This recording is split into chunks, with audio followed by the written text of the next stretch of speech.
So ang pag-uusapan naman natin ay tungkol sa ground stabilization at sea stabilization ng radar. At ano ba ang pagkakaiba ng dalawa? Konektado ito sa diniscuss natin dati.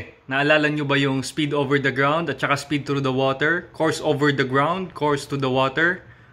So, babalikan natin.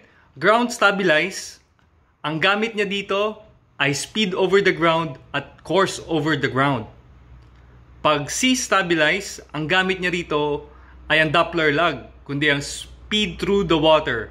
Mas maganda gamitin ang ground stabilize during navigation kasi ipapakita niya sa iyo yung vector na may epekto ng alon, ng kuryente, tidal streams at hangin. So ipapakita niya yung totoong takbo mo sa dagat. Ngayon, ang sea stabilization, ginagamit naman niya ang speed through the water.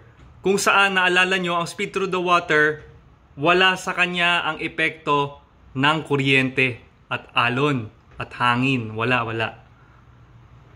So, maganda siya gamitin sa collision avoidance kasi ipapakita niya yung totoong aspeto ng target at hindi ka maguguluhan sa pag-decide kung anong situation ang iyong ikinakaharap.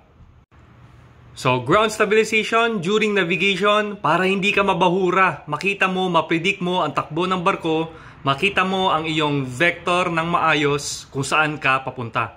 Ngayon, ang sea stabilization naman ay very good for collision avoidance kasi STW ang gamit niya. Hindi ka maguguluhan sa true aspect ng target at makakapag-decide ka ng naayon sa Colrex.